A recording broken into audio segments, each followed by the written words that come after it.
This week on the Retirement Quick Tips podcast, I'm addressing the question, how do I stop overspending?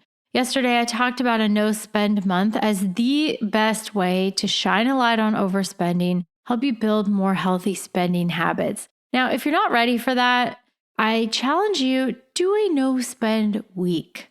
Do a no spend 2 weeks. You'll really see where your temptations are, where those triggers are. Learning to say no to some things so you can say yes to what's most important and kind of take back control. Sometimes it feels as if we're not in control of our own lives, whether that's spending or other bad habits. It could be eating, whatever those things may be. We all have our weak points. And so if spending is an area, a no spend month where you just say no to all the extras for an entire month allows you to really take back control. And so again, I challenge you to do that. But again, if you're not ready for it, you can do like the no spend light version and just do a week. Again, I think that is the single best thing that you can do to really shine a light on those overspending issues that might exist in your life and prevent you from reaching more important goals related to saving and spending later on down the road. Okay, so with that aside, I want to talk today about a few other tricks. Well, not necessarily tricks, but ideas that can help you spend less. Now, these are things that I've done that have worked for me. I've also had clients who have done these and they work extremely well for a wide variety of people.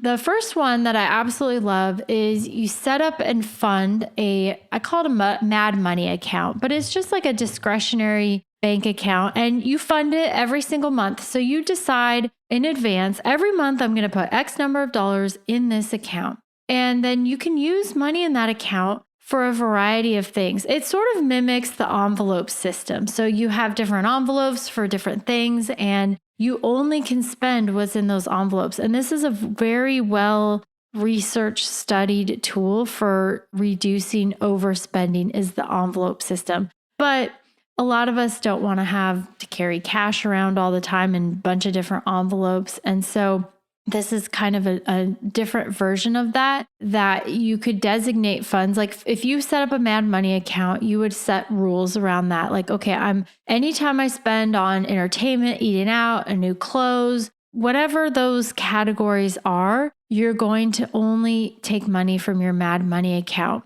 And then once you run out, like if you drain the account down to zero, the spending stops until it's funded again and you have money in there. And now you can spend money from there again.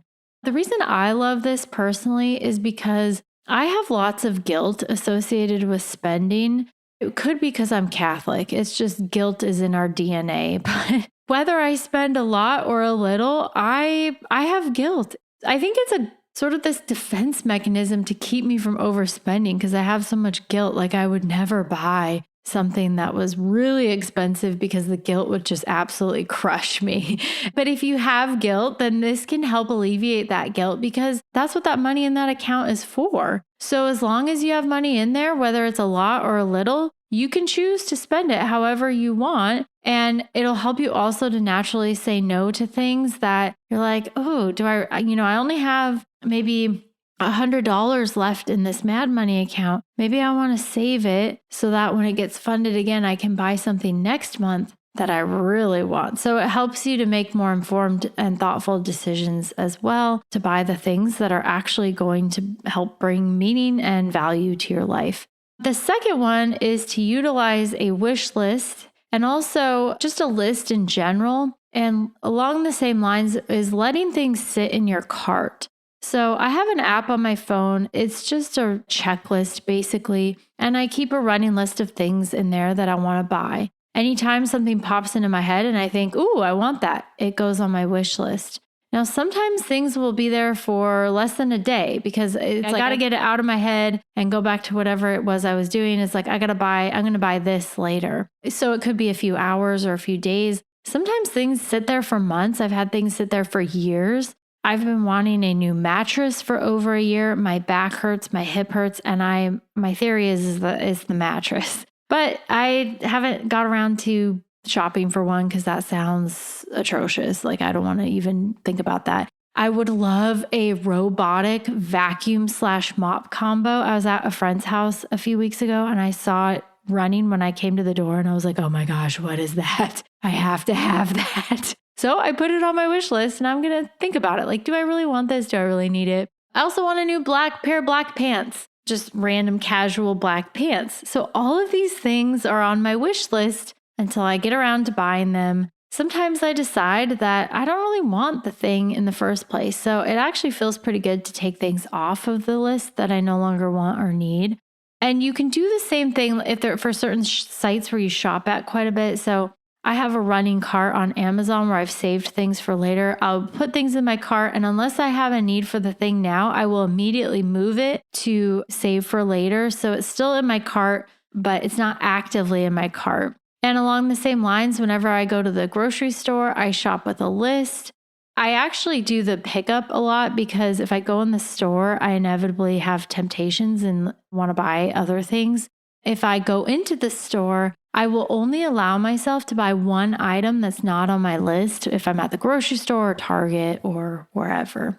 Speaking along those lines, we want to also reduce temptations. So a good strategy is to unsubscribe from a lot of those promotional salesy emails that you get. That would actually take me like 4 years. If I started today, I'll see you in 4 years because I get so many of those. Stop scrolling social media.